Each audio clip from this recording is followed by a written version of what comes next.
In 1908, a 2-year-old boy named Puyi was installed as the 11th emperor of the Qing Dynasty in China.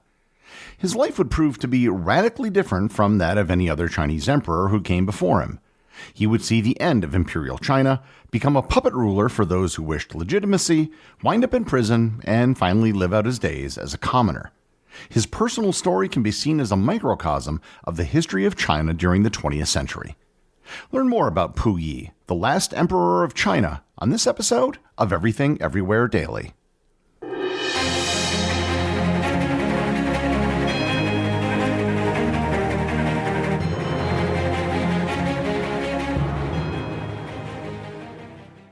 This episode is sponsored by NerdWallet. Nerds! When it comes to general knowledge and history, you know I've got you covered. But who do you turn to when you need smart financial decisions? If your answer is NerdWallet, then you're absolutely right. And if it's not, let me change your mind. The nerds at NerdWallet have spent thousands of hours researching and reviewing over 1,300 financial products. And they have the tools you need to make smarter financial decisions. Looking for a credit card? Go beyond the basic comparisons, filter for features that matter to you, and read in-depth reviews.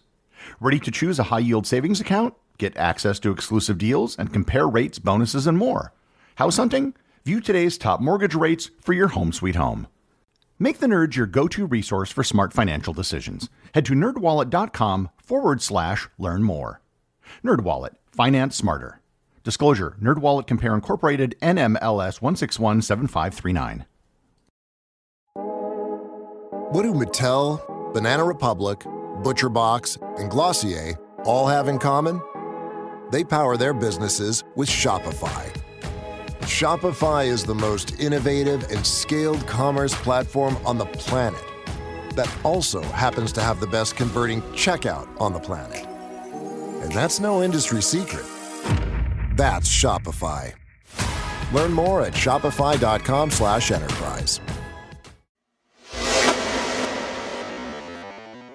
To understand Puyi's story, and I'll explain why I'm choosing to call him that in a bit, you have to start about a half-century earlier in 1861. It starts with the woman that history knows as the Emperor Dowager Cixi. She was unquestionably the most important and powerful person in China in the 19th century. She began as a low-level concubine of the Xianfeng Emperor, the 8th emperor of the Qing Dynasty. She became empress in 1852 and then gave birth to the emperor's only son in 1856. When the emperor died in 1861, her son, now known as the Tongzi Emperor, was elevated to the throne at the age of 5. His mother, now the Empress Dowager, became the regent along with the other Empress Dowager, who was not the mother of the emperor.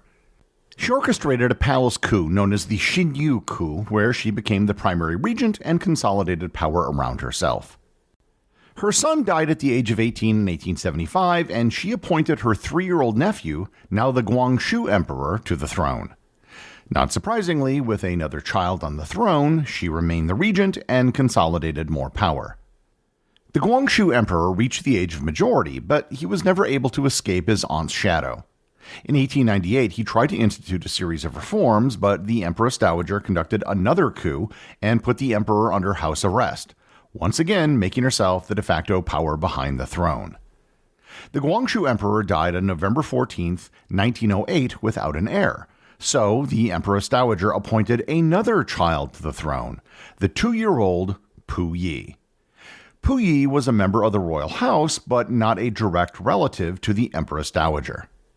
At the same time, she also elevated herself to the newly created title of Grand Empress Dowager of the Qing Dynasty. However, she didn't get to enjoy her new position very long because she died the very next day on November 15th. This left the infant Puyi as emperor, with his father and some court officials serving as regents. Puyi's imperial name was the Shentong Emperor, but he is seldom referred to as such because his reign was so short and he never reached the age of maturity as emperor. The royal household of the Qing Dynasty, and Puyi's technical family name, was Aisin Gyoro, which originally came from Manchuria. Most Chinese considered the Qing rulers to be Manchurian, even though they had been ruling China for over 400 years. As Puyi was just a child, he had no clue what was happening around him. Imperial China had been weakened through decades of incompetent leadership, corruption, being taken advantage of by Western powers, and of movement to eliminate the monarchy and replace it with a republican form of government. In 1911, when Puyi was only 5, the Xinhai Revolution began, which was to end the Qing Dynasty. On February 12, 1912, under the leadership of the revolutionary figure Sun Yat-sen, on whom I've done a previous episode, the Qing Dynasty officially fell, marking the end of more than 2,000 years of imperial rule in China. Puyi was forced to abdicate, although he was allowed to retain his imperial title and live in the northern half of the Forbidden City as part of a negotiated settlement. Technically, Puyi did not personally abdicate because he was still a child. His regents did so on his behalf. In fact, when this all took place, no one actually informed him that he was no longer emperor, and he had no clue because he was still very young and his day-to-day routine never changed. The imperial court eventually signed an agreement with the new Republic of China that was dubbed the Articles of Favorable Treatment of the Great Qing Emperor after his abdication. The terms included the following. Puyi would retain the title of the Great Qing Emperor even though he would have no power. He and the imperial court could continue to live at the imperial city, and his entourage could continue to perform the imperial rituals. The Republic of China agreed to provide a substantial annual allowance to support the imperial household and maintain the Qing family's way of life. The Republic also agreed to protect the royal family's property, the ability to use imperial seals, and the Qing Dynasty tombs. The emperor was also given extraterritoriality within the walls of the Forbidden City, which made him exempt from the laws of the Republic. In exchange, the emperor agreed to stay out of politics. By signing the agreement, it also took any remaining pressure off the Republic by pro-imperial subjects. While this may sound like a great deal for Puyi and the royal court, certainly better than exile or execution, which was the fate of other monarchs during a revolution, it wasn't all it was cracked up to be. He was effectually a prisoner, albeit in a very gilded prison. The only place he was allowed to be was in the Forbidden City. Puyi remained stuck in the Forbidden City for 12 years. Basically, his entire formative years growing up took place within its walls. All of China was undergoing a radical transformation, and he was completely isolated from all of it. One of the most important decisions that was made was the hiring of a Western tutor for him when he was 13 years old. A Scotsman by the name of Reginald Johnson became Puyi's tutor, and he had a profound influence on his outlook on life. Johnson taught him how the modern world worked, of which he had no experience, and he also served as a type of father figure. He arranged for Puyi to get a telephone, a bicycle, and even glasses to improve his eyesight. Puyi's confinement to the Forbidden City came to an abrupt end on November 5, 1924. A warlord by the name of Feng Yushuang seized Beijing and, in an attempt to curry favor with the public, canceled the Articles of Favorable Treatment, stripping Puyi of his titles, and expelled him from the Forbidden City on just 3 hours' notice. In almost an instant, Puyi went from being the titular emperor of the Qing Dynasty and prisoner of the Forbidden City to being homeless and in exile. Puyi's initial inclination was to get the help of the British and to live in exile in Britain. He had a desire to attend university at Cambridge. However, Johnson encouraged Puyi to seek the help of the Japanese. The theory behind this move was that the Japanese had an emperor who was revered as a god, and that he would get much better treatment there than in the UK, which had a constitutional monarchy. This was still years before Japan was to invade Manchuria and begin their expansionist foreign policy. Rather than taking up residence at the Japanese embassy, which would anger the Chinese government, the Japanese sponsored him in the Chinese city of Tianjin, southeast of Beijing. Puyi lived in Tianjin for 6 years with his 2 wives, because the emperor was allowed multiple wives when he was married. There he hosted and attended parties and hobnobbed with Westerners and joined Western clubs that were normally closed to Chinese. He also went on shopping sprees as he was still nominally wealthy and plotted his return to the imperial throne. Everything changed for him in 1931. Japan invaded Manchuria, the ancestral home of the Qing Dynasty. In occupied Manchuria, they created a puppet state that was known as Manchukuo. Puyi sailed there in November 1931 in the hope of having his titles restored.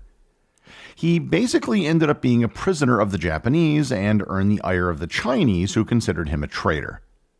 In 1934, Japan installed Puyi as emperor of Manchukuo.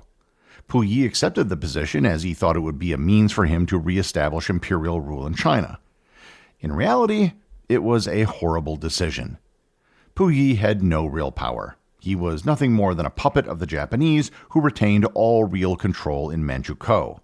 The Japanese simply used him to give some legitimacy to the state that they had created. Puyi was under constant Japanese surveillance until the end of the war in 1945. In August 1945, as Soviet forces entered Manchuria, Puyi attempted to flee to Japan, but he was captured by the Soviet Red Army and taken to the Soviet Union, where he was held as a prisoner of war. Once again, Puyi was a prisoner, and once again, his imprisonment wasn't that bad. He was allowed some servants, and he still lorded over his servants and often slapped them. He was kept in a sanitarium in Siberia during his confinement.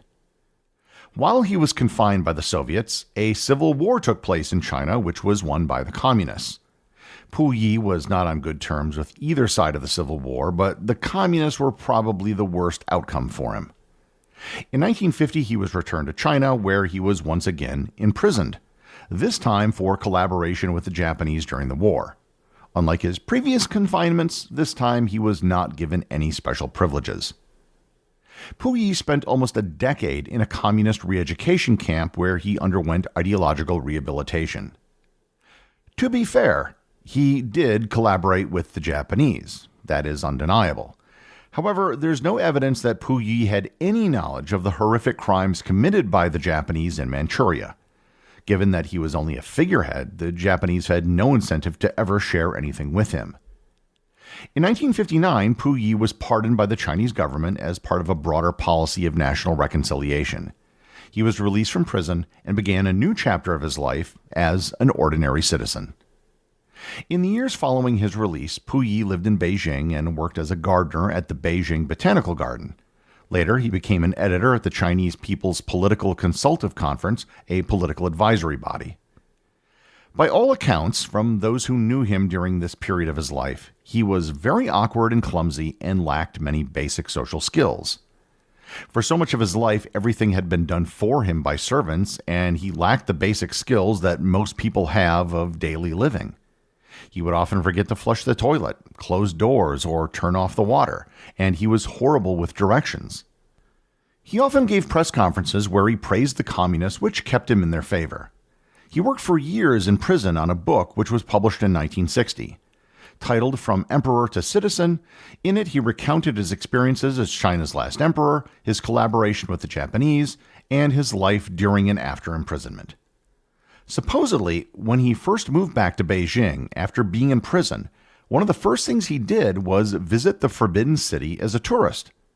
While on a tour, he shocked everyone by disclosing that he used to be the emperor and showed everyone where he used to play when he lived there. Puyi lived the last years of his life quietly away from the public eye. He died on October 17, 1967, from complications related to kidney cancer and heart disease during the chaotic period of the Cultural Revolution. His life was portrayed in the 1987 film The Last Emperor, directed by Bernardo Bertolucci, which won several Academy Awards, including Best Picture, and it brought Puyi's story to an international audience. Puyi's life symbolizes the dramatic transformation of China in the 20th century, from imperial rule to revolution, Japanese occupation, and the establishment of a communist state. His personal story, moving from absolute monarch to common citizen, illustrates the profound changes that China underwent during his lifetime. The executive producer of Everything Everywhere Daily is Charles Daniel. The associate producers are Benji Long and Cameron Kieffer. I want to give a big shout out to everyone who supports the show over on Patreon, including the show's producers. Your support helps me put out a show every single day. And also, Patreon is currently the only place where Everything Everywhere Daily merchandise is available to the top tier of supporters. If you'd like to talk to other listeners of the show and members of the Completionist Club, you can join the Everything Everywhere Daily Facebook group or Discord server. Links to everything are in the show notes.